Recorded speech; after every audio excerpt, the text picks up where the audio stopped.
Alrighty, good morning to everybody out there. Happy Wednesday if you're joining me.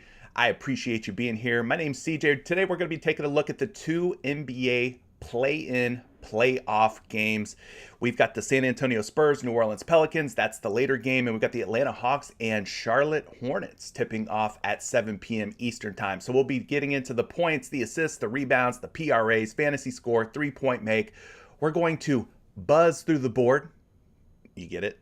It's a Hornets joke. We're going to buzz through the board, and my goal is to get off here with enough time to look at the first set of MLB games offline, off air, so I can hurry up and lock in a couple of picks that I'm liking over on PrizePicks. Now, if you don't play on PrizePicks yet, go ahead and get signed up now. Use promo code Curry. You see it above my head. That's going to get you a 100% instant deposit match on your first deposit up to $100. So you put in $50, they're going to give you 50. You put in 100, they're going to give you 100. They're going to basically double your first deposit. So take advantage of that offer today. Had a pretty good day yesterday overall. Landed on some nice strikeout props. I think our taco yesterday, Shane Bieber ended up pushing. We made a live lineup here on yesterday's live stream. I don't know if everyone caught it or not. It was down toward the bottom or end of the show, I should say. I called it the Cleveland Steamer. It was Shane Bieber over 5 strikeouts, and I combined that with Kevin Love over 6.5 rebounds and a 2-pick power play. Maxed it out, $20, the most you could put on a taco for most people. And anyway, it ended up paying out 1.5x because Bieber ended up with exactly 5 strikeouts. Kevin Love, he smashed his 6.5 rebound prop. That just looked way too low. So we took advantage of that, and it ended up kind of coming through for us. So if you tailed the Cleveland Steamer line yesterday, the 2-pick power play, well, it ended up making you a little bit of money. So let's see if we could run through this board real quick. But before we do that, we always have to check in with the chat. So shout out to Leroy Bryoza, says, let's go. High Flyer 89's in the building. Blake's here. Says, good morning, chef. Big night last night. Shout out to the Patreon gang. You flex, I'm going to flex back. Jimmy Green says, good morning. Hit that like button on today's video on your way in to get some good luck for today. That's right. Put that good karma, that good energy into the atmosphere, and I'm sure you will get it back. You could do that by slapping that like button. We went over 100 likes yesterday. Let's see if we could run that back again today. Tony Ruiz, or as I like to call him, Ruiz, says, good morning. Let's get it today. We've got NBA, MLB, and NHL. Smash the like button. Yeah, we've been doing really well with the strikeout props. So I want to, like I said, try to get through this board as quickly as possible, talking some hoops. And I'm going to jump off of here, see if I can put together a couple of winning picks for our Patreon gang out there. Todd Live for Sunday says, good morning, CJ and everyone. Playoffs are here. Hit it big last night. Shout out to you. Congratulations on that. He says that he hopes that his Milwaukee Bucks get it done. Good luck to all of you with your bets. Appreciate that positivity, my friend. Good luck to everybody out there for sure. Drew Bree says, what's up, CJ? Good morning, Patreon gang. Let's get it. Let's get it, brother. Let's get it. Travis is in the building. Good morning. I hope we get all the money tonight. Yeah, that would be lovely, wouldn't it? Keaton's in here. He says, let's get it. King United. He's never taking Zubac again. Yeah, I don't know what happened with Zubac last night. I mean, he had Karl Anthony Towns with like 4 first-half fouls. Seems like Zubac should have been able to run it up, man. They didn't really give him very many offensive touches.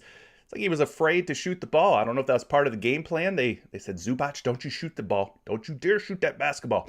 Then he ended up getting into a little bit of foul trouble and stuff. So things just did not go well for Ivica Zubac, but the matchup was certainly there. If you took the over on the rebounds, that did end up hitting, but his points prop, not so much. I just think that there's too many mouths to feed at this point on this Los Angeles Clippers team, with Paul George being back, Norman Powell coming off the bench. You got Reggie Jackson, you got Marcus Morris. I mean, just a lot of different guys on this team.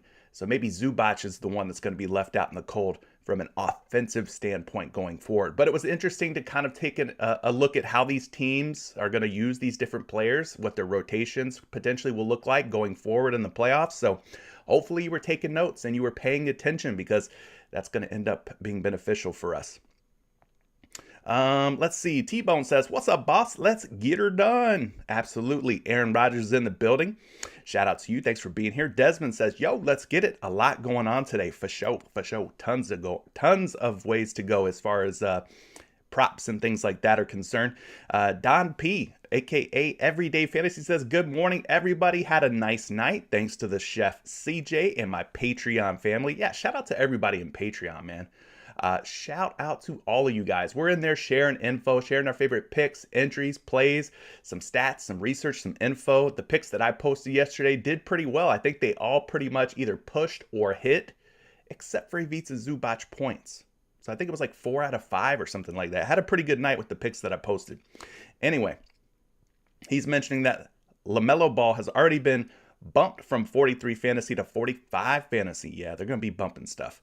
Rogers says, remember that the rotations tighten up. This is win or go home tonight. So taking role players is going to be more dangerous. Sean Vega says, let's go, y'all. Time to lock in. Magic, good morning, CJ and the Patreon family. Let's make it a good one. Ronald's Greens here. What's up to you? Bout It says, I'm scared of that 45. I might have to fade. You don't want none of that 4-5? AOD. Let's do this. Who else we got in here? Michael Palma says, what's cracking? Let's get the paper. Bankroll Reason here. Anthony Taylor says, good morning. Good morning, Patreon gang. Like button has been activated, man. I appreciate you doing your part. Longtime supporter, Mr. Taylor. I really, really appreciate you activating that like button. Jimmy Green, who else we got? Rashawn's in the building. Life is good. Let's continue putting these great minds together and accomplish another win. Jordan Barnett says, let's go Hawks. What's up, Curry? What's up to you, Jordan? Dim Dogs. Good morning, CJ. Let's get it today. We got Suavlos. CJ, what's up, brother? Thanks for being here. JC says 51 people watching and only 15 likes. What a shame, fam.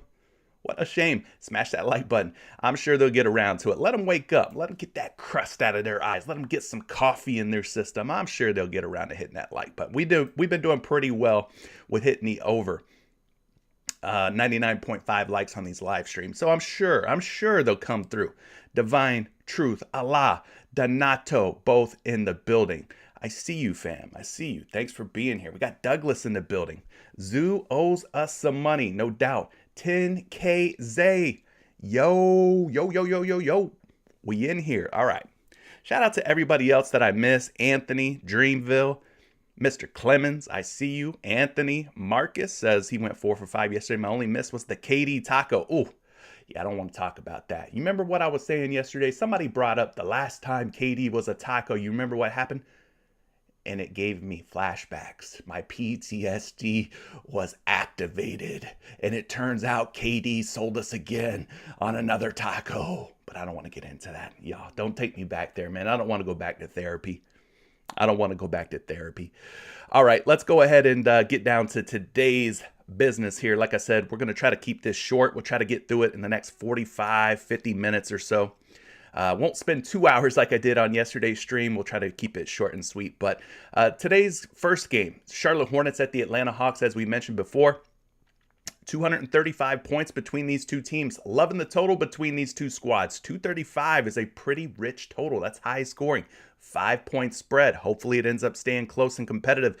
As far as injury news, we do have a couple of pieces of impactful injury news for both teams. Obviously, Gordon Hayward for the Charlotte Hornets. He's been out for a number of games in a row now, so it's not really going to shake things up a whole lot. We kind of know what to expect with Charlotte when Gordon Hayward sits out. So he'll be out again, as will John Collins for the Atlanta Hawks and Lou Williams. John Collins is another guy, kind of like Gordon Hayward, who's been out for a while now. We've been playing Atlanta Hawks props without John Collins in.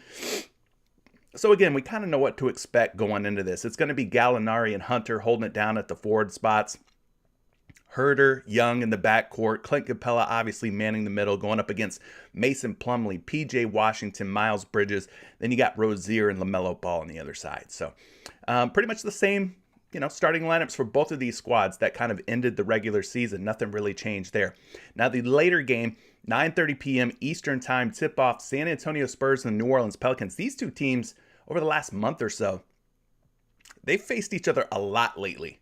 So we really have significant sample sizes, I think, from both of these ball clubs, how well they compete, how well they fare against one another when they do take the court. So we should have a pretty decent idea, get a pretty good read on this game. There's not a whole lot that has changed between these two teams since the last time they met. I mean, you got Doug McDermott out for San Antonio. He's really the only piece of injury news that we have to be concerned with.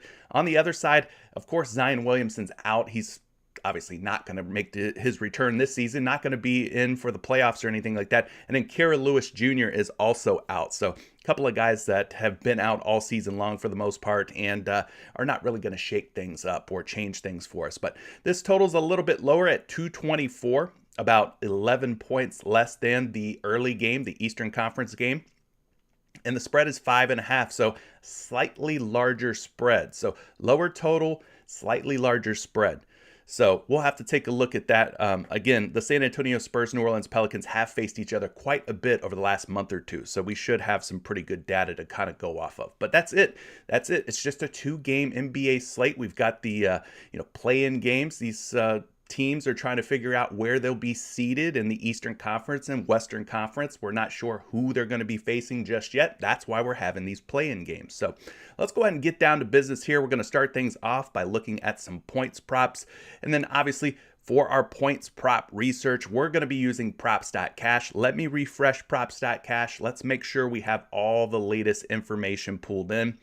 So if you guys have any points props you want me to take a look at, I'll do a few points props, then we'll move on. We'll do a few assist props, rebounds, PRA, fantasy score if you want to look at that, and then some 3-point makes as well. So props.cash, if you're not using it yet, it's just $19.99 a month. If you want to save 25% on your first month, use promo code Curry. There's a link down in the description below that'll get you a discount on your first month on props.cash. It's a great time to sign up. Why? Because we've got NBA playoffs, obviously, which is what we're talking about today. Plus, we've got MLB in full swing. We've got the NHL regular season wrapping up. The playoffs for NHL will be right around the corner. And then, obviously, when NFL starts up, you'll have access to all of that. So a lot of different sports going on right now, and props.cash has you covered. So makes your player prop research that much easier. So let's go ahead and take a look at the points props. We're going to be looking at the last 10 games, and then we're going to go ahead and filter out all these games. We're going to start by looking at the Charlotte and Atlanta game. So we're looking at guys who've been covering their points props at a high hit rate, right? The ones that are going over, because the overs are more fun to play. Although I will say some of the unders we mentioned yesterday ended up coming out pretty good. We talked about not liking Karl Anthony Towns' points. We were a little hesitant or iffy on Karl Anthony Towns' points. He went under. He went well under, ended up fouling out. We also talked about going under on Karis LeVert at 17.5 points. I believe he ended up going under his points prop. I think we ended up talking Marcus Morris for 3-point makes. I think he only made one 3-pointer. So there's some interesting underplays out there. Don't be afraid to take the unders, gang. Listen, I'm not saying don't take any overs at all, but I'm just saying that you should be considering some unders as well, especially when things start to tighten up, when the prop lines get sharp, when we only have, a handful of props to choose from, a couple of different teams to choose from on a given slate, like tonight. Don't be afraid to pick some good spots to take some unders. Anyway, we're going to be looking at the overs starting with points. Looking at the Charlotte and Atlanta game first. This one tips off at 7 p.m. As far as the highest hitting point prop guys, we're looking at Bogdanovich, Herter, and Plumlee, all hitting at a 60% hit rate on their points props. From there, we got a number of different guys hitting at a 50% clip. Gallinari, Ball, Bridges, Capella, and Hunter. And then we got Trae Young at a 40% hit rate because his point prop is set at 31.5. Pretty high for Trae Young. And then the guy at the very, very bottom is Terry Rozier, a guy that was really hot to start the season, earlier in the season, but he's really cooled off here lately. So he's got just a 30% hit rate over the last 10 games at 20.5 points. So those are your top points guys from Charlotte and Atlanta. Let's go ahead and flip it over to the San Antonio New Orleans game. As far as the highest hitting guys from this one, you got Keldon Johnson, 20.5 points. He's leading the way at 70% hit rate. Then you got DeJounte Murray, Brandon Ingram, both at a 60% hit rate. From there, you got Jackson Hayes, Jakob Poeltl at a 50% hit rate.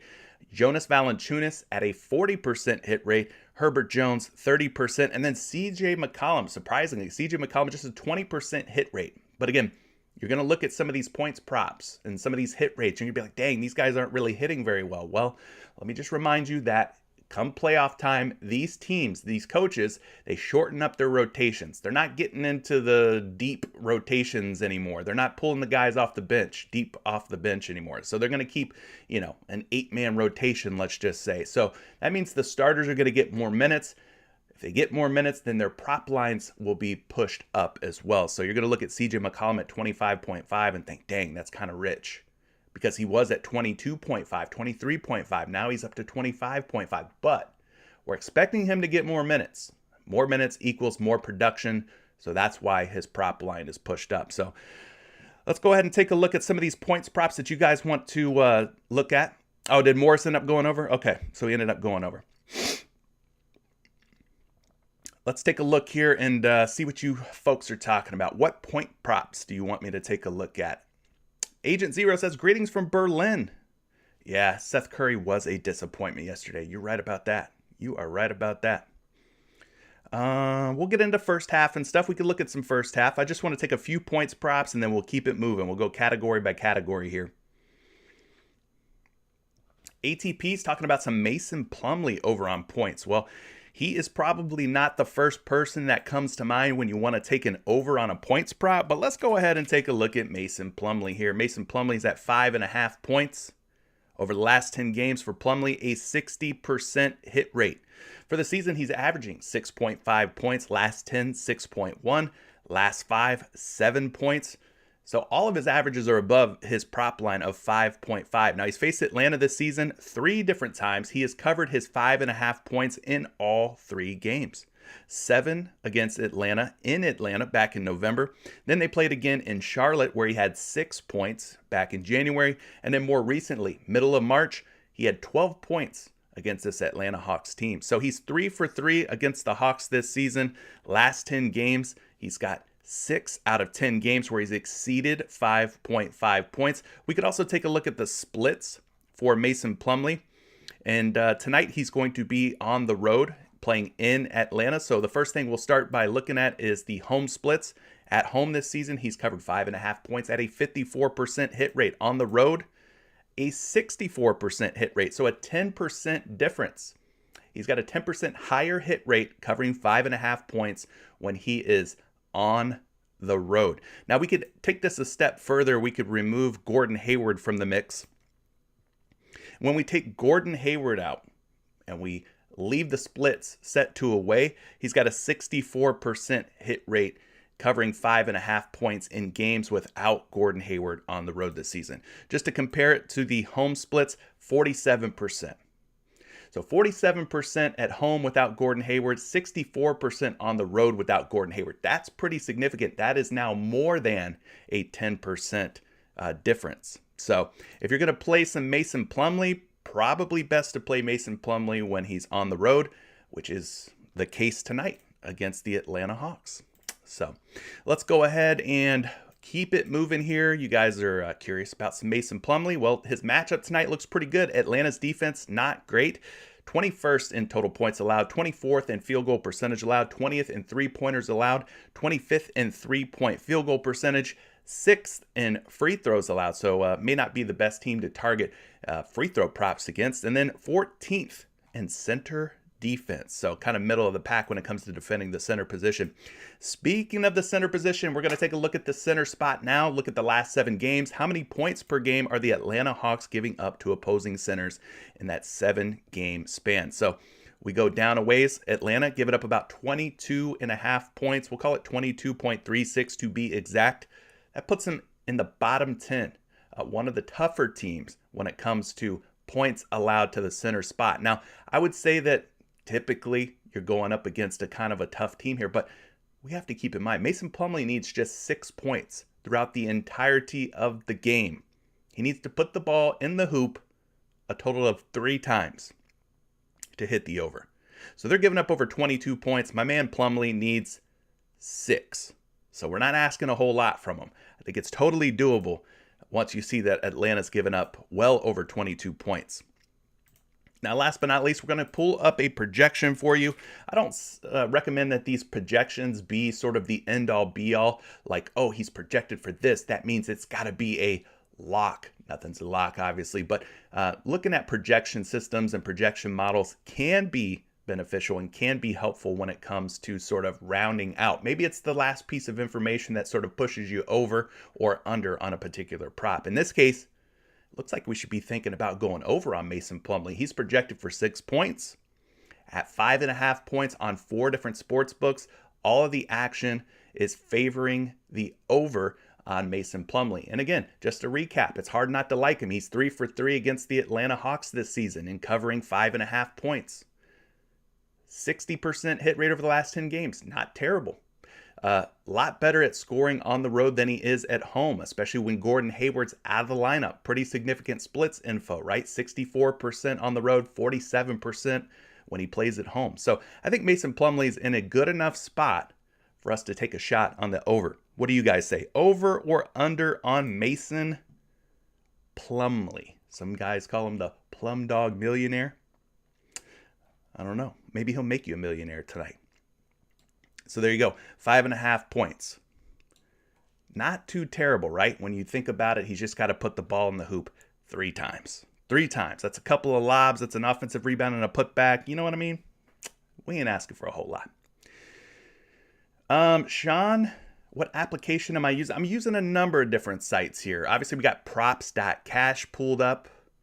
This is a free DVP chart provided by Fantasy Pros. And then this is Fantasy Labs / Action Labs. Action Labs is like their player prop tools, projections, and stuff like that. So those are the main three sites that we're looking for. Other points props. Let's go take a look and see what you guys are liking. Jonas Valanciunas under 18.5 points with Brandon Ingram back. Okay. Now that's a different strategy, a different move. Joe Val is at 18.5 over on PrizePicks. You guys want to stick with the centers? Let's talk about another big man that's playing basketball tonight. He's going up against the San Antonio Spurs. Like I said, these teams have played each other a number of different times here and over the last month or two. I feel like they've played a lot recently. We'll take a look at it, though. Last 10 games for Joe Val, just a 40% hit rate. You look at the way that he kind of finished the regular season, 17, 8, 14, and 8 with Brandon Ingram, CJ McCollum there. I mean, they're really starting to cut into Joe Val's productivity, right? Just taking a look at those last few games, we do have to keep in mind that his minutes were down quite a bit. I mean, if he's going to be up here around 30 plus minutes, which I would expect, being that it is a playoff game, then I would say be a little more careful with taking the under on Joe Val at 18.5 points, because you're going to look at these game logs, especially the last 3, and be like, dang, he's really been going under on his scoring. Well, his minutes were also down in the last 3 games. But against San Antonio this season, he's averaged about 28 to 29 minutes per game. So he'll be right around that 30-minute mark, I would say. But if you look at the averages for the season, 17.8 points, that's obviously less than 18.5. 16.9 in his last 10 games, that's less than 18.5. 13.2 in the last 5, but these last 3 games, we have to kind of throw those out. Take it with a grain of salt. Let's look at his previous matchups against the San Antonio Spurs. And yeah, I was right. These teams have played each other a lot in the last month or so. They've faced each other 4 times this season, and in those 4 games, Jonas Valanciunas has not gone over 18.5 in any of those games. He's come close, 17, 17, 16, and 18, but close doesn't cut it, right? He's averaging 17 points per game against the Spurs this season. So he's 0 for 4 against San Antonio. You want to take a look at the splits? We can do that real quick. He is playing at home tonight. So in games on the road, he's got a 42% hit rate. When he plays at home, a 37% hit rate. So his hit rates are actually slightly lower when he plays at home in covering 18.5 points. I wouldn't say that it's a significant difference in terms of splits. He's not a major splits guy. In other words, he doesn't do a whole lot better or worse at home than he does on the road. It's pretty marginal, the differences between the two. As far as the matchup goes, San Antonio 23rd in total points allowed, 19th in field goal percentage, 14th in three-pointers allowed, 20th in three-point field goal percentage allowed, 10th in free throws allowed, so it may not be the best team to take a free throw prop against. And then they're middle of the pack, 15th against opposing centers. Speaking of which, let's go to the center spot. We're looking at the last 7 games. Spurs are giving up over 25 points per game to opposing centers in the last 7 games. So despite his inefficiencies, despite him going under against San Antonio in 4 matchups this season, the Spurs are getting roasted pretty much by opposing big men, giving up over 25, nearly 26 points per game to opposing centers in the last 7 games. So that puts them like inside the top 10 most giving when it comes to points. So the matchup's not necessarily a bad one or a scary one. It's just a matter of if the New Orleans Pelicans are going to get Jonas Valanciunas the touches necessary for him to hit the over. Now, as far as the projection for him goes, I got him going for about 20 points tonight according to the action projection tools. At 18.5 points, though, kind of seeing some mixed signals here as far as what the betting public is doing with their money. On a site like DraftKings, slight favor to go over, but on FanDuel, a slight favor to go under. And then 2 of these other sports books, nobody's touching this prop just yet, not seeing any action over or under on Jonas Valanciunas. So it seems like the public is torn. What do you guys think with Jonas Valanciunas? You guys taking the over or under on 18.5 points? Again, 0 for 4 versus the Spurs, but the matchup looks like a pretty decent one for him. So it's not impossible that he goes for 19 or more points. It could very well happen, but it hasn't happened yet in any previous matchups. Guys are saying refresh. You got it. Refreshing. We've refreshed. Oh, Joe Val's now at 17.5. Well, you got some folks that were betting the over at 18.5, so maybe at 17.5 you start considering the over, right? Because he has covered 17.5 against San Antonio. Let's just go back real quick. Things are a-changing. Things are a-moving. So he's covered 17.5 versus San Antonio in 1 out of 4 games. So now he's got a 25% hit rate at 17.5 points. But you guys let me know what you're going to do with 17.5. Now that he's not at 18.5, maybe you get him at 17.5. Let's see. What else are you guys liking? Talked about a couple of centers here. You guys are saying LaMelo Ball. Yeah, LaMelo Ball has been absolutely red freaking hot. He's at 23.5 points. Let's see if LaMelo Ball's in a good spot to go over his points prop yet again. Looking at the last 10 games for LaMelo Ball, 50% hit rate. But it's been the last 3 games where he's really started to come on strong here leading into the playoffs. He had 26 against Orlando, 24 against Chicago, 24 against Washington. His points prop today is at 23.5. So if you want to take the over on LaMelo Ball, he's going to need at least 24 points to get the job done for you. Now, typically when I play LaMelo Ball props, I'm playing 1 or 2 props. I look at him as kind of a Swiss Army knife, a jack of all trades. In other words, he does a little bit of everything, right? He can score, he can rebound, he can assist. Shoot, he could even find a block or a steal. So for me, PRA could be in play for LaMelo Ball, maybe more so than points. I also like his fantasy score.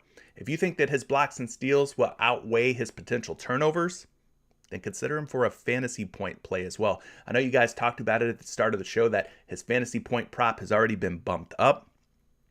So if you don't like playing bumps, which I can totally understand that. I don't like playing the bumps either. Then maybe you don't take his fantasy points. Maybe you stick to PRA. Anyway, against Atlanta this season, 15, 19, and 22 points. So each time he's played them, he scored a little bit more points than the previous time. The most recent matchup, though, 22 points, middle of March, March 16th. Overall, he's averaging 18.7 points per game against the Hawks this season, which isn't close to 23.5. That would be a pretty significant under. Now, we talked about maybe looking at him as a PRA play. When we look at the PRA for LaMelo Ball, he has covered PRA, pending that it's at 39.5. It's actually at 38.5. So he has covered his PRA at least once versus Atlanta this season. Had 41 PRA the last time he played them. So if you don't feel comfortable about taking his points, the over on his points, then maybe consider his PRA at 38.5 as an alternative route.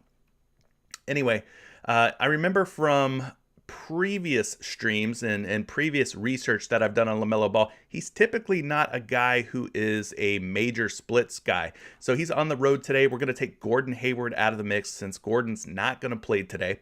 You can see that for the season, his hit rate at 23.5 points is 42%.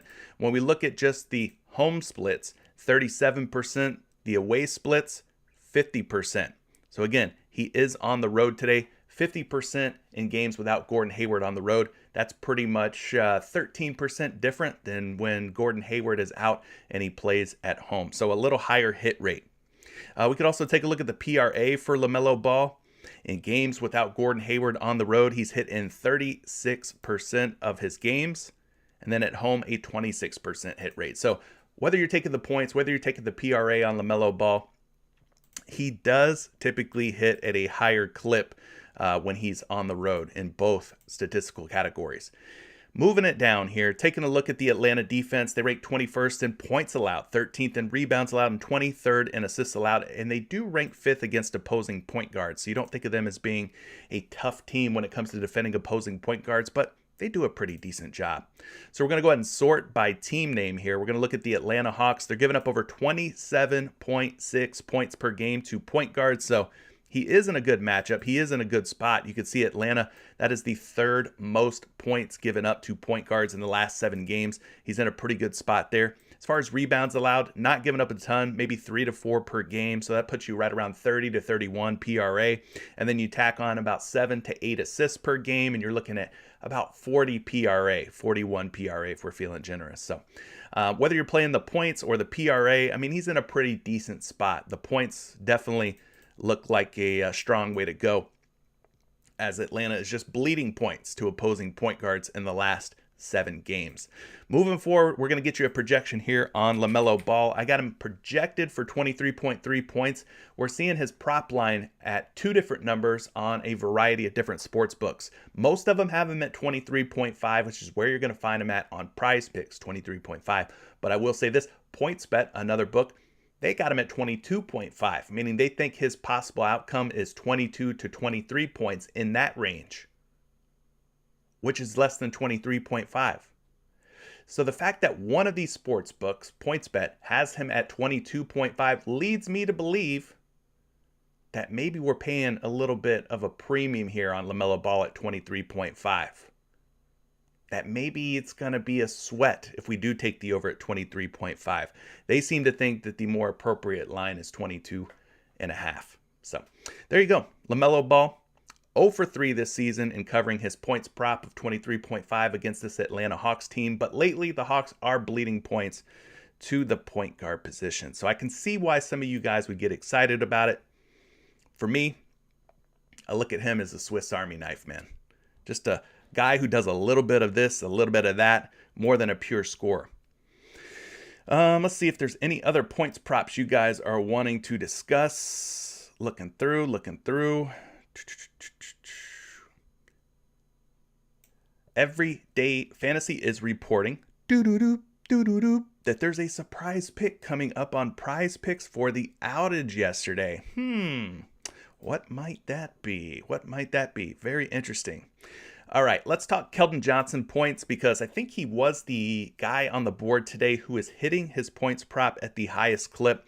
Keldon's going up against the New Orleans Pelicans. Again, these teams have faced each other quite a few times, especially here recently, so we should have some pretty good data, pretty good information on Keldon Johnson.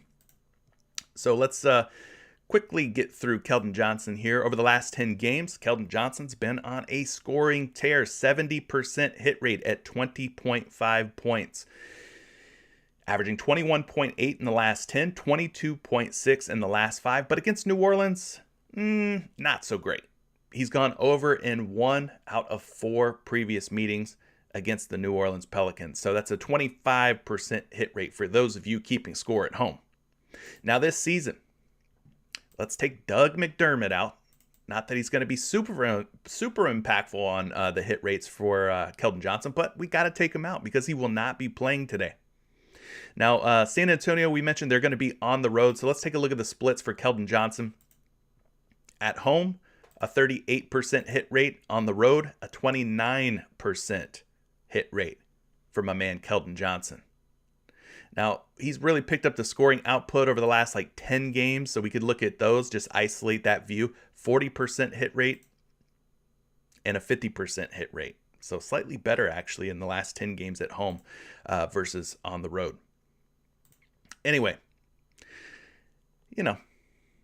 overall, 7 out of 10, 70%, but he has had his struggles against the Pelicans. Now, this Pelicans defense, 13th in points allowed, 23rd in field goal percentage allowed, 23rd in three-pointers allowed, 26th in three-point field goal percentage allowed. So maybe you take some three-point props against the Pelicans. They seem to be pretty weak at defending the three ball. 12th in free throws allowed and 16th guarding opposing shooting guards. We have to keep in mind that some of these games, too, by the way, DeJounte Murray was out. So Keldon Johnson definitely took on a little bit of a bigger role without DeJounte Murray around. Now, they're talking about Joshua Primo starting at shooting guard, so maybe Keldon Johnson's more of the small forward. We'll look at both spots. We're looking at the last 7 games. New Orleans given up over 24 points per game to opposing small forwards. That is a top 10 point per game average to the position. So the matchup does look good against New Orleans, but for whatever reason, he's just not getting the job done. Just a 25% hit rate against the Pels this season. And then shooting guards going up against New Orleans. New Orleans has given up about 22.5 points per game to shooting guards. That kind of puts them near the middle of the pack, but closer to the bottom. So a little bit of a tougher matchup if you're a shooting guard. But again, Keldon Johnson for me, more of the small forward typically. And then last but not least, a projection for him. 20.3 points is his projection. Now you're looking at him on a number of different sports books. You're going to see him at 19.5 and you're going to see him at 20.5. 19.5 means they think 19 to 20 points is a possible outcome here for Keldon Johnson.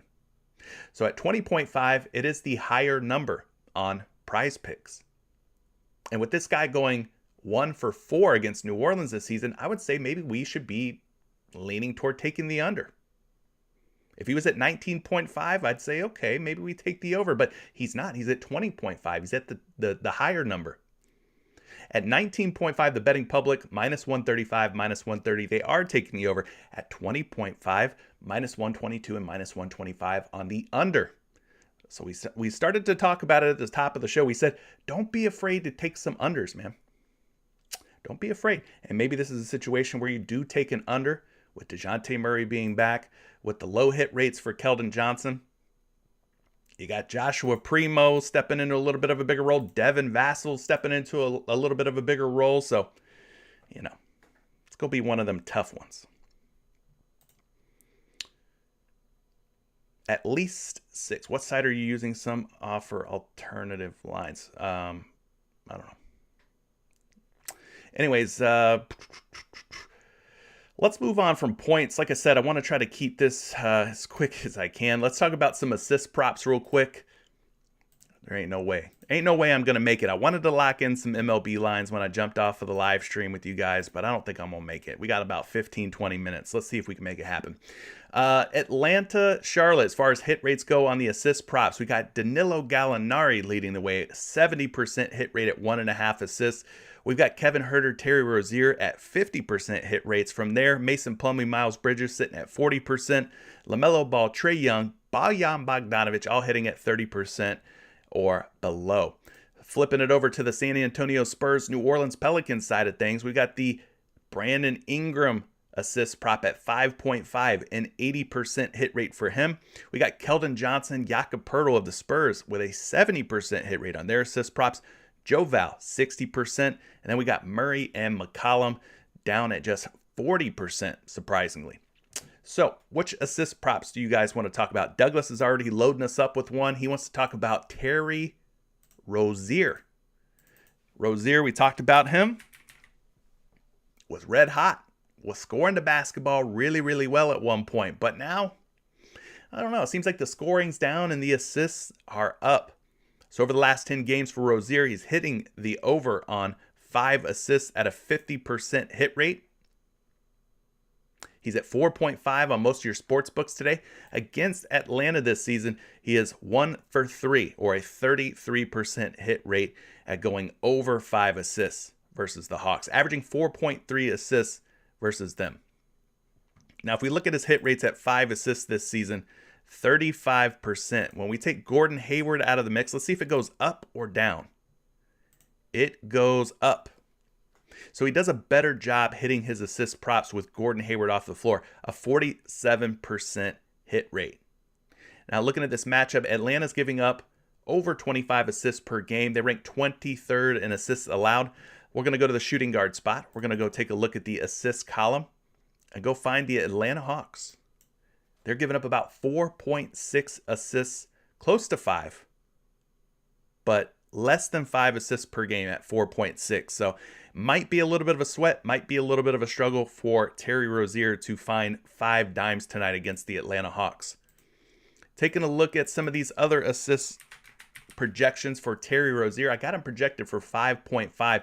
He is at 4.5 on all sports books, but it's not like we're seeing insane action on the over here. I mean, he's a minus 125 on 3 different books that I'm able to reference. So yes, the betting public is taking the over on Terry Rozier at 4.5, but like I said, it's not like it's a minus 150 or anything like that, minus 160 or anything like that. But there you go.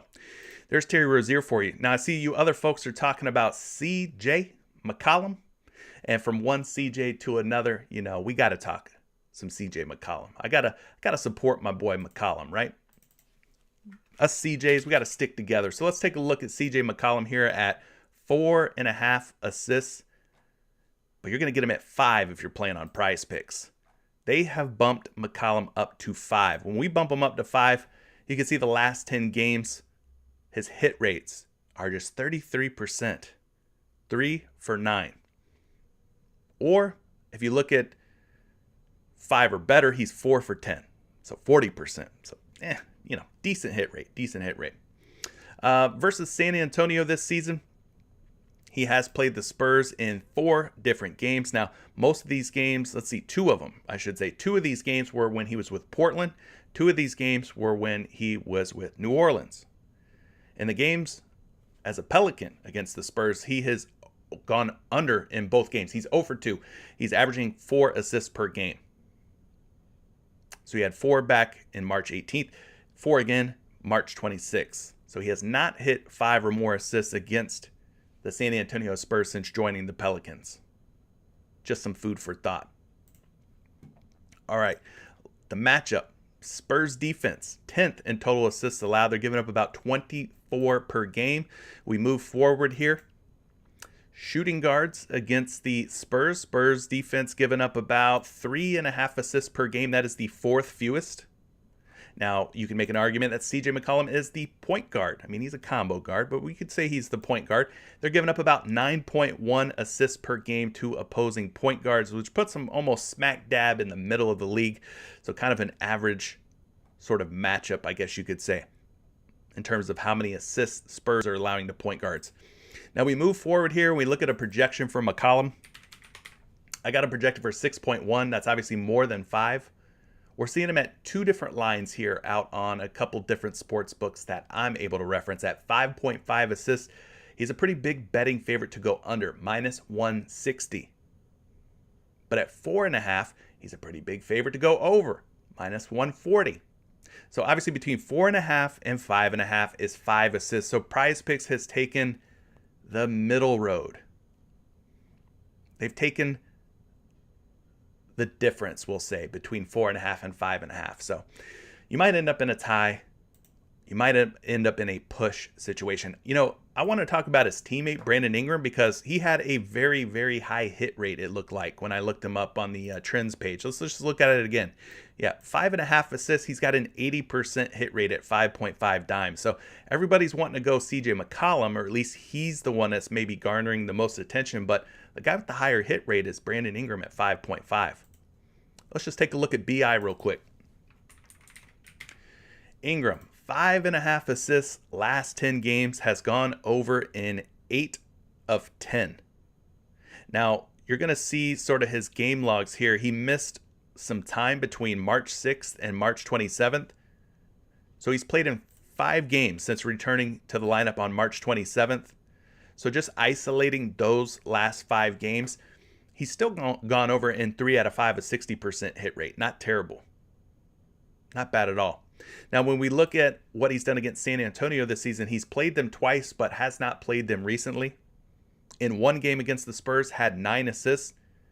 And then a stark contrast in the rematch, had just 2 assists versus the Spurs back on February 12th. So 1 for 2, 50%. If you average those two games together, he's at exactly 5.5 dimes. So Brandon Ingram, you're going to look at the last 10 games. You're going to be like, wow, 80% hit rate. But since returning to the lineup, the hit rate has gone down a little bit, 60%.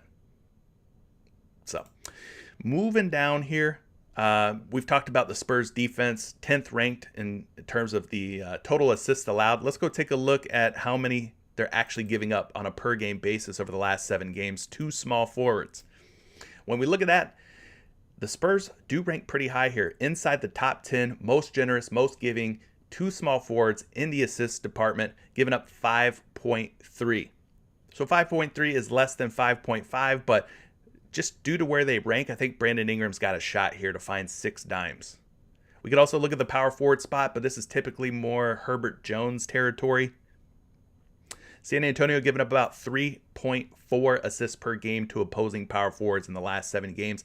That does put them closer to the top than it does the bottom, but pretty much right in the middle of the league, right? Just an average matchup. So we move forward. We look at Brandon Ingram. His projected assists today, 6.4. Now we're seeing some pretty strong action on Brandon Ingram at 5.5 assists. I mean, minus 140 on DraftKings, minus 140 on BetMGM, minus 130 on PointsBet. I would not be surprised if this prop ends up getting bumped up to 6 assists. I'm just saying. With that type of line movement, that type of juice, that type of action on the over, I could see this being bumped up to 6 at some point. Anyway, that was for you, Mr. Elvis. Hopefully that helps you out.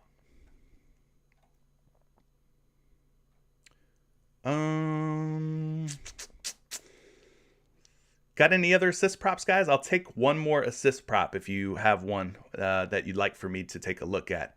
I mean, obviously, DeJounte Murray, LaMelo Ball, looks like both of their prop lines have already been bumped up a little bit on PrizePicks. I mean, geez, you see Trae Young at 11.5 assists. I mean, for me, I'm like, dang, a little bit of sticker shock, right? Trae Young at 11.5. Then you open up his game logs, and I mean, he's only covered in 1 out of his last 5 games. So I don't know, maybe he's an under candidate.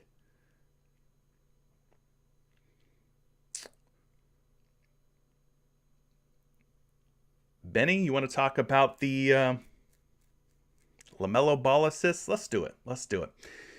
So if you believe that LaMelo Ball will not do so well in the scoring department, maybe he's more the setup guy.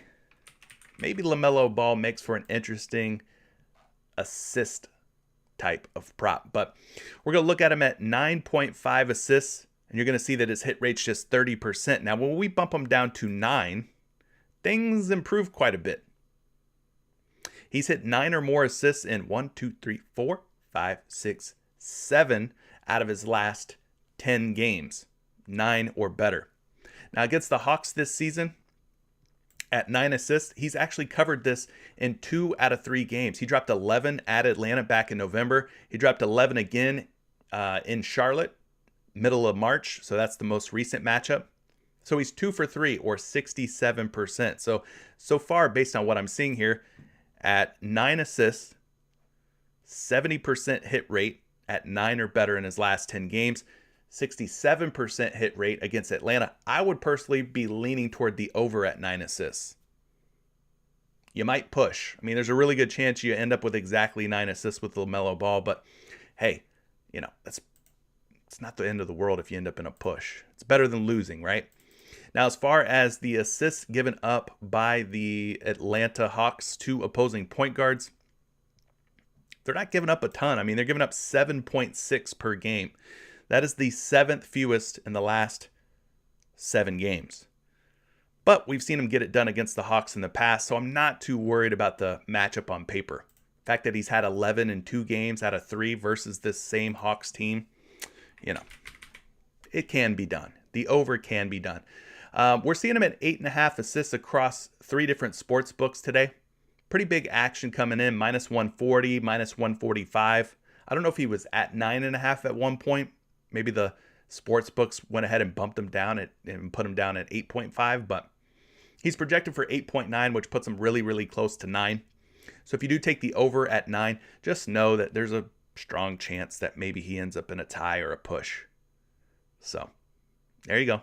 LaMelo Ball, my lean would be over on LaMelo Ball, and then maybe you end up in a tie or a push type of thing.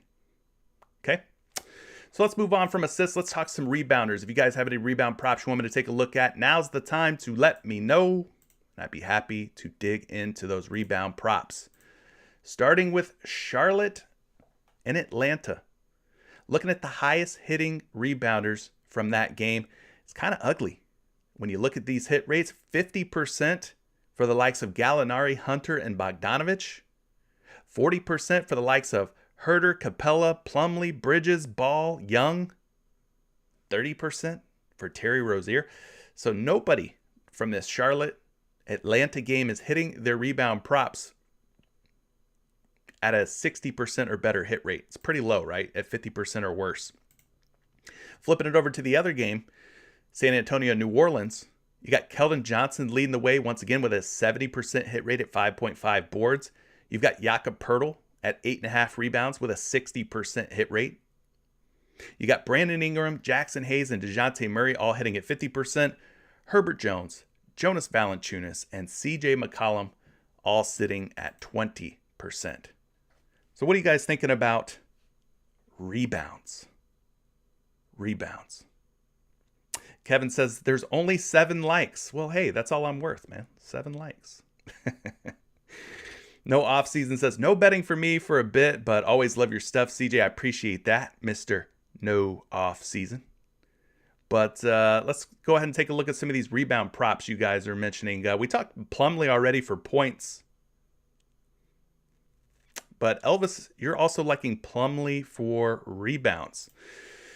Let's look at Mason Plumlee. He's at 6.5 boards today. You guys may want to go Plumlee for points at 5.5.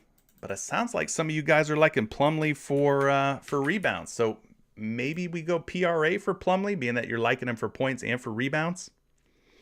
Over the last 10 games, Mason Plumlee at 6.5 boards has covered this in just 4 out of 10, a 40% hit rate. The last time that he took the floor, regular season game, was against Washington. He pulled in 8 boards against the Wizards. So he's 4 for 10. Now against Atlanta this season, pretty good success against them. The first meeting, he only had 2 rebounds, but he bounced back strong, had 11 back on January 23rd, 10 back on 3/16, Austin 3/16 day, Stone Cold Steve Austin day. He had 10 rebounds. Can I get a hell yeah for Mason Plumlee? Things looking pretty good, though, against Atlanta. Covered in 2 out of 3. Hawks defense, they are 13th in total rebounds, 14th in offensive, and 11th in defensive rebounds allowed. We move forward. Look at the center spot. As far as boards given up by the Hawks in the last 7 games, they are giving up close to 17 per game. That is a top 10 per game average. Rebounds allowed to centers, 16.9.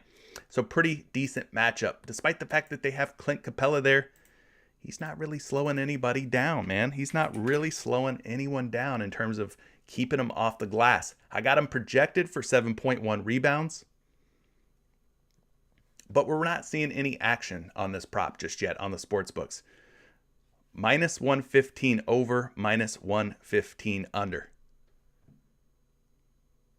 Oh, somebody said 7 likes. It's actually 70% or 70 likes. I got you. Okay. I thought you guys were saying 7 likes. I was about to say, man, 7 likes. That is pretty low. Listen, one guy that I've went to in the past is Jakob Poeltl. He is always in play for me at 8.5 boards. Always in play for me at 8.5 boards, especially against New Orleans. I'm going to pull him up real quick because I think he's worth talking about. Anytime I see this dude at 8.5, I feel like it's like a discount. It's a discount. 60% hit rate in the last 10 games for Jakob Poeltl. And the reason I want to bring him up is because against New Orleans, he has had pretty darn good success, man. He's hit the over against New Orleans in 3 out of 4 games this season. In this game right here, where he finished with 8 boards, it would have been death by hook. That 0.5 at the end of his 8.5 rebound prop, that is the hook. 0.5 is the hook. This would have been death by hook. The problem with this game is they ended up getting blown out. He was sitting at 8 rebounds heading into the fourth quarter. I remember it vividly, like it was just yesterday. And I was like, dang, if he just gets some run here in the fourth, he'll go ahead and hit that over. But they ended up getting blown out. So therefore, his minutes were down in that game. Look at that, man. I am right on the money with this analysis today, folks. I am right on the money. Played just 26.8 minutes in that game against New Orleans. The only game that he went under 8.5 rebounds. The other games where he played, 29, 30, 34 minutes, cruised past 8.5 rebounds. 12, 11, and 11. So I say all that to say, as long as this game stays close and competitive, Jakob Poeltl should have a very good chance of going over. I think we think of Jonas Valanciunas as this big, scary guy that we don't play any centers against. But listen, my boy Poeltl's in there, man, getting these rebounds, 12, 11, and 11. He's averaging 10.5 rebounds per game. We don't even need him to get 11 or 12. We need him to get 9 today. And he was on pace to do so against New Orleans in this game had it not been for the blowout. So I think Jakob Poeltl should be on your radar. I'm surprised nobody has mentioned him. Maybe they did and I just overlooked it. But if you're not mentioning him, that's where I come in. I'm mentioning him now. The New Orleans Pelicans, they rank 3rd in rebounds allowed, 2nd in offensive, 4th in defensive, and 8th against opposing centers. Jumping ahead here, Pelicans, as far as rebounds allowed in the last 7 games to centers, they are giving up about 14, but nearly 15 rebounds per game. Again, Poeltl needs 9. He needs 9. We're not asking for 10, 11, 12, although he has shown that upside against Joe Val and the Pelicans. We don't need it. All we need is 9. They're giving up close to 15 per game. Moving forward here, Mr. Poeltl projected for 10.8 rebounds. That's nearly 11 boards. And then at 8.5 rebounds, he is a big betting favorite. Minus 135, minus 125 to go over 8.5. Are you guys on board with Poeltl? I mean, come on. I hadn't seen Poeltl's name mentioned for these rebound props. I think you guys are sleeping on my boy here. But hopefully I've awakened you. Hopefully you're a little bit more woke now that you've seen some of the success that he's had against New Orleans. I think he would have been easily 4 for 4 against New Orleans this season had it not been for that blowout. Just saying. I'm throwing it out there. All right, let's move forward from these rebounds. I don't know that I'm going to make I don't know if I'm going to make it for these MLB games. They start in 15 minutes, 30 minutes. I wanted to get some MLB props out to the Patreon gang. Anyway, PRA. What PRA plays are you guys liking? You guys got to let me know. Starting with Charlotte and Atlanta, the highest hitting PRA guy in the last 10 games, surprisingly, is Kevin Huerter. Kevin Huerter, 70%. Then you got Bogdanovich at 60%. Gallinari, Clint Capella, Mason Plumlee, Miles Bridges, LaMelo Ball, all sitting at 50%. DeAndre Hunter, Trae Young, and Terry Rozier down at the bottom, 40, 30, and 20%. You know, Aaron, I thought about it. I thought about switching to some MLB. But the title of today's stream is NBA. So we're going to stay with the NBA. But maybe we'll see some MLB in the future. San Antonio, New Orleans, as far as their PRA guys, Keldon Johnson, 28.5 PRA, 90% hit rate. Jonas Valanciunas at 70%. We got Brandon Ingram at 60%. Poeltl at 50%. Murray at 40%. Jones at 30%. And McCollum down at the very bottom at 20%. 20%. What PRA props do you guys want me to look at? Cooper, we talked about LaMelo Ball's dimes. He's at 8.5 on the books. He's bumped to 9 on PrizePicks. I think I'm leaning toward the over on LaMelo Ball, but it could be a situation where you end up in a tie. You end up in a push. But yeah, I think Poeltl's rebounds look good. Jeff B, 1988. I think Poeltl's looking good. Official Kid Chris says, thank you for what you do, G. You're welcome. No problem whatsoever. The Prop Plug says he's liking some DeAndre Hunter PRA against the Hornets. Let's talk about DeAndre Hunter. We talked about his hit rate for just a quick second. It's at 40%. So it's not one of these hit rates that's going to jump off of the page or anything to you. But let's get into DeAndre Hunter real quick. Last 10 games for him, sporting a 40% hit rate. 40% hit rate. But against the Hornets, he's had some success. Now, one thing that you can do to kind of take this research a step further is go back and look at these two games against Charlotte and see who was in and who was out for the Atlanta Hawks. Maybe Hunter stepped into a bigger role and therefore had more success against the Hornets in these two games. But nonetheless, the fact remains that he is 2 for 2 against the Hornets this season, averaging 24.5 PRA. Again, my man needs just 20 PRA to hit the over in this game. So not the greatest hit rates when you look at the last 10, just 40%.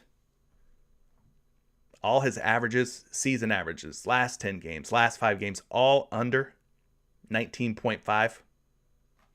But we go and we look at this matchup against the Hornets. They do rank 26th in points allowed, 27th in rebounds allowed, and 29th in assists allowed. So it's a lot of green up on the board in terms of matchup for DeAndre Hunter. Now, they've been starting Gallinari as like a stretch 4 with John Collins being out. So Hunter typically is going to be your small forward for the Hawks. So the Charlotte Hornets are giving up over 25, nearly 26 points per game to small forwards.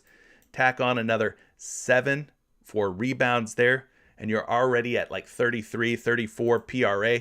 And then another 4.5 to 5 assists on top of that, and you're pushing into the 40 PRA territory, which is about double what DeAndre Hunter needs today, right? He needs 20. They're giving up over 40 per game. So moving it forward, let's take a look at a projection for Mr. Hunter.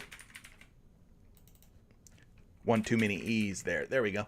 He is projected for about 21 PRA and is a slight betting favorite at the time of this live stream to go over 19.5, minus 120 and minus 115 respectively. Jonathan, I am using a couple of different sites. This is props.cash. Link down in the description below to save 25% off your first month of props.cash. This is a DVP chart provided by Fantasy Pros. It's free. And this is Fantasy Labs and Action Labs, which is a premium player prop fantasy point projection site. They got a lot of different handy little tools in there. Handy little tools. So those are the 3 main sites we're using today. Arthur, any unders? Yeah. We did talk about an under. Who was that under? That was it LaMelo points that seemed a little high at 23.5? Hadn't had a very good success rate against Atlanta in the past. I mean, I know he's playing a lot better lately. I think some other folks were talking some unders. Who was the other one? There were some other ones too. I can't recall, but yeah, there was a couple unders that came up. Sorry, I'm blanking out. As far as other PRA options, the prop plugs also mentioning Devin Vassell at 19.5 PRA. I think we're going to see some pretty nice game logs for Vassell. And I think that's as a result of DeJounte Murray being out. So we have to be a little careful falling in love with some of these game logs for Devin Vassell. And when we take DeJounte Murray off, let's look at that real quick. Yeah, when we take DeJounte Murray off and then we look at, like, let's say his last 5 games, especially the last 4. I mean, you're going to see some games in here where he had 29 PRA, 32. Again, DeJounte Murray was out in those games. So just be a little cautious when you're looking at some of these game logs for this guy, especially the last few. You're going to see some overs in there. Those were games without DeJounte Murray. A couple of them, few of them anyway. But anyways, last 10 games, 70% hit rate. Take a couple of those away, and he's probably at like a 50% hit rate or less. So the numbers are skewed a little bit with Murray being out for some of those games. Against New Orleans this season, he's gone over in 2 out of 3. Let's just see if Murray was in or out for those games. We can do that real quick. Oh, no, he doesn't have any games against New Orleans with DeJounte Murray out. So that means Murray was in for all 3 of these games. So he's went over in 2 out of 3 with Murray in, based on what I'm finding here on PropStat Cash. Moving it down, New Orleans defense, 13th in points allowed, 3rd in rebounds, 15th in assists allowed, and 16th against shooting guards. So we'll look at both shooting guards and small forwards because he's kind of a hybrid, in my opinion. I think he's, kind of a tweener, could play both. So New Orleans against shooting guards, as far as PRA given up, 22.5 points, about 5 rebounds. That's like 27.5 plus another 5 on top of that. You're looking at 32.5 PRA allowed. He needs 20 to get the job done. Small forwards, they're giving up 24 points, about 6 rebounds. So that's about 30.5 PRA plus 4 assists. You're looking at 34 to 35 PRA. So he's got some upside, whether you consider him a shooting guard or small forward. He's in a pretty decent spot. Both wing positions, shooting guards and small forwards, not in the worst spot against New Orleans. Projection is 21.7 PRA, and right now on one book, DraftKings, he is a slight betting favorite, minus 120 to go over at 19.5. So there you go, Mr. Prop Plug. Emerson's baby gap shirt. We will talk those Philadelphia PRA props and stuff on a future stream. Obviously, that game doesn't start until Saturday. So I'll probably do a stream. I might do one either tomorrow to cover the Saturday games or possibly Friday. I don't know. I'll have to figure it out. But we'll save those Philadelphia 76ers, Milwaukee Bucks, Bulls, all those teams, Raptors. We'll save those for a future stream. We'll just focus on what we got today. And then by then, we'll probably get more props to talk about from those games anyway. All right. Let's move on from PRA. Let's talk about some three-point make props real quick. Hey, Dad. Eric. Hey, Dad. Let's see here. What do we like for three-point props from these two teams? There's a lot of good three-point shooters on both sides of the Atlanta and Charlotte game. When we look at the three-point makes between Charlotte and Atlanta, the guys with the highest hit rate, LaMelo Ball at 3.5 three-point makes, 70% hit rate. We've got Herter and Bogdanovich, a couple of Hawks representing 60%. Then we got some 50% hitters, Miles Bridges and Trae Young. Gallinari's at 30%, Hunter's at 20%, and poor Terry Rozier down at the bottom at just a 20% hit rate. Flipping it over to the late night game, we've got 5 different guys on the board here. Leading the way is Herbert Jones with his 0.5 three-point make prop, 70%. You got DeJounte Murray at 1.5, 60% hit rate for him. And then Keldon Johnson, CJ McCollum at 30%, with Brandon Ingram, 20%. So which, Emerson's, listen, if there's something you like, I highly encourage you go ahead and jump on it today. I'm just saying, for the sake of my content schedule and stuff, I'm just focusing on the games for today. But you know how PrizePicks does. They're going to be bumping stuff up and bumping stuff down. So if there's a prop that you like out there for like a Raptors or Sixers or Bucks or whoever, jump on it, man. I'm not telling you to not take them today. If there's something you like, you got to take them as soon as you see it. You know what I mean? Because we know how the lines makers for PrizePicks move. They bump stuff up and down. Anyways, as far as three-point make props, if you guys have any, let me know. Obviously, the standouts are going to be LaMelo Ball. We talked about him at a 70% hit rate. We can kind of quickly buzz through his three-point props. I know some people were talking about maybe taking his points. If you want to take a scoring prop for LaMelo Ball but don't believe that he'll go for 26 or more points against Atlanta today, then I would suggest you take a look at his three-point makes, because 70% over the last 10 games is not too shabby. He's gone over 3.5 three-point makes in 4 straight games. Against Atlanta this season, it's been kind of ugly. 3, 0, and 5 in their last meeting. I think I would still lean toward the over, being that he's showing such good form lately in his last 5 games. Like I said, 80% on a 4-game hit streak. So for the season, let's take a look at his splits. Tonight he's going to be on the road. At home, 47% hit rate. On the road, 27%. So that's a pretty big difference. Let's also take Gordon Hayward out and see what happens. So 50% hit rate without Gordon Hayward on the road. 53% hit rate without Gordon Hayward at home. So that's a little bit more palatable. That's not as big of a difference in terms of splits. So, I could live with that. Moving it down here, as far as defense goes, Atlanta 20th in three-pointers allowed, 25th in three-point field goal percentage. We move forward. We look at the point guard position, last 7 games. Let's see how many threes the Hawks defense are giving up to point guards. It's a pretty good number, 3.41 threes allowed to point guards in the last 7. That at least gives me faith or hope that there's a chance that he ends up going over.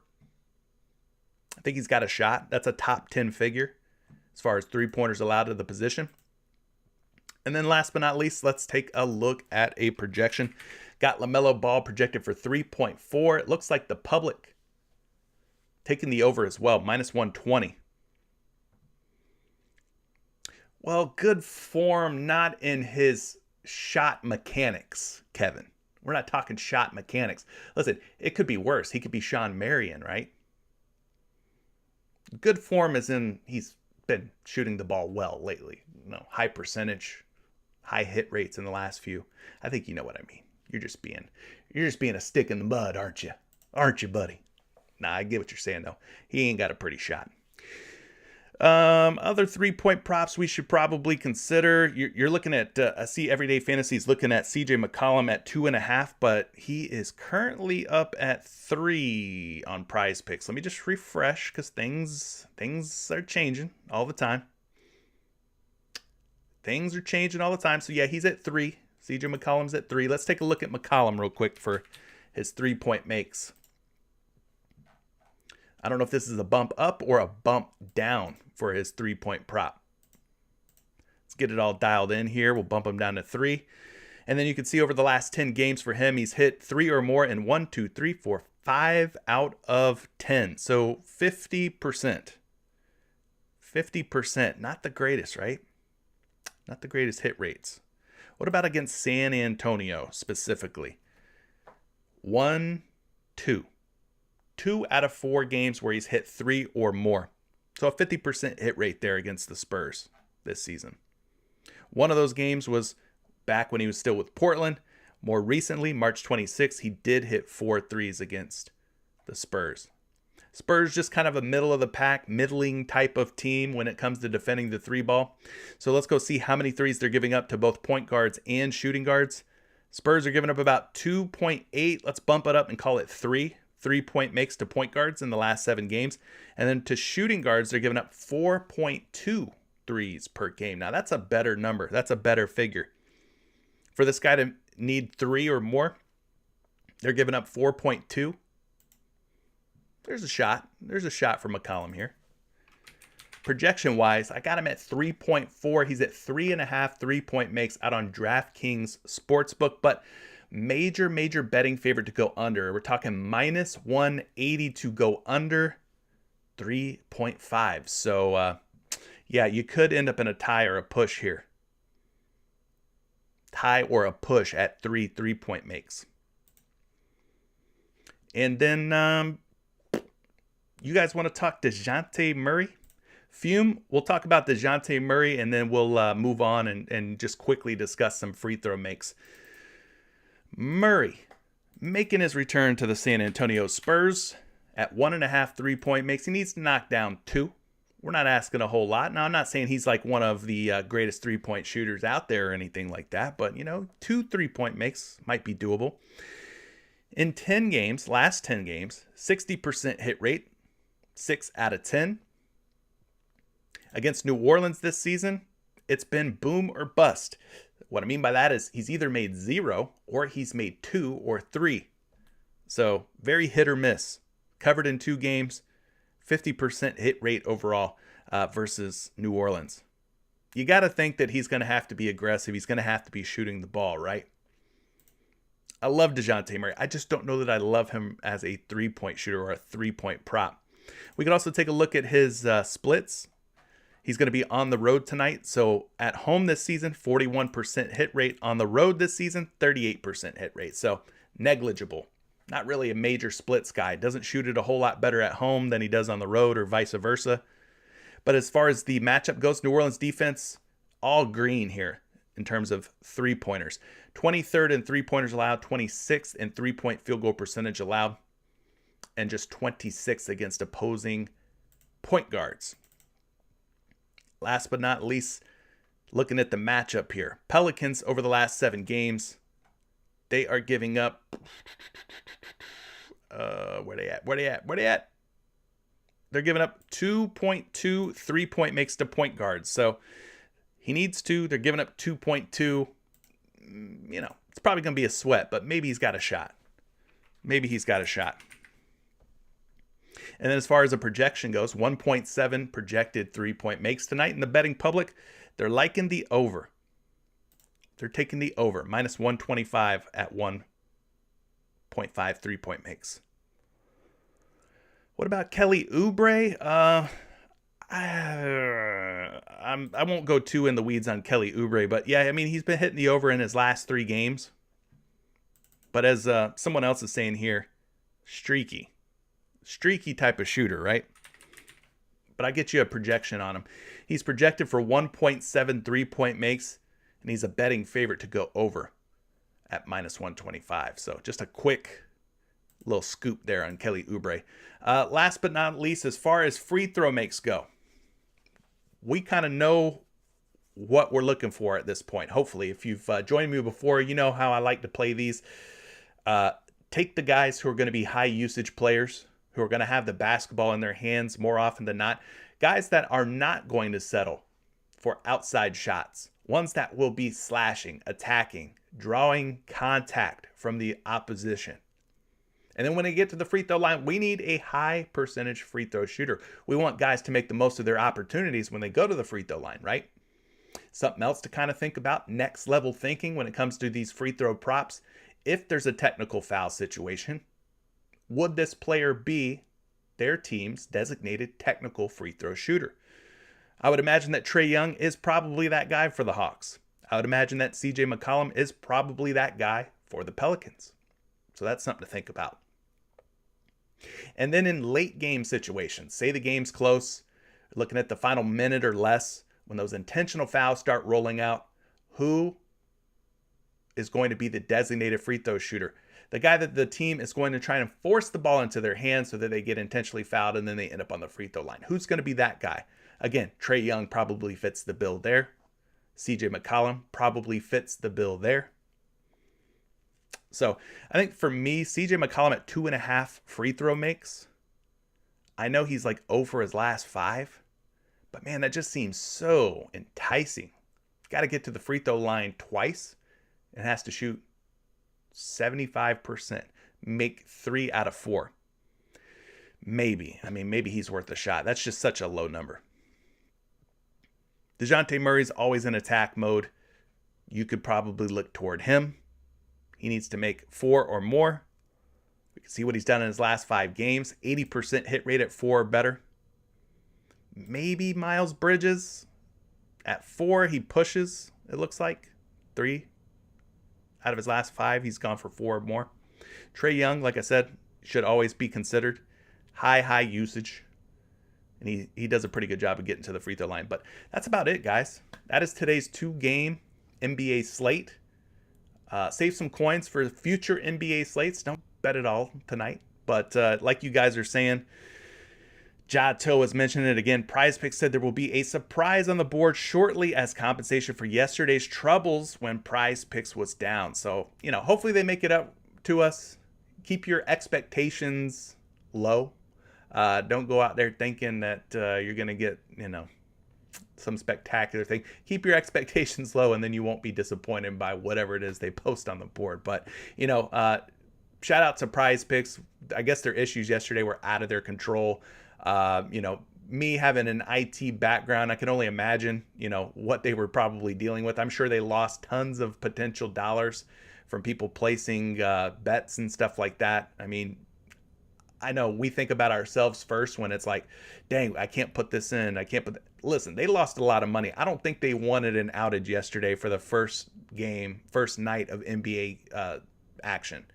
And now on top of that, they're going to make it up to us, it sounds like. So I'm looking forward to seeing what they do. Hopefully it's something sweet. For those of you that are in Patreon and in Discord, you will see me throughout the day. I'm going to start digging in on some MLB research. I want to see about these strikeout props. We've been hitting at a very nice hit rate on a lot of these strikeout props. I want to get back to that. Dig in further on some more NBA research. So I basically say all that to say the party doesn't stop here, gang. We're going to continue the party over in Discord and in Patreon. So for those of you that are supporting my content through Patreon, that's where you'll find me throughout the rest of the day. Good luck tonight if you're playing NBA, MLB, NHL. Got a lot of different sports going on. I will see you here again very soon. Peace.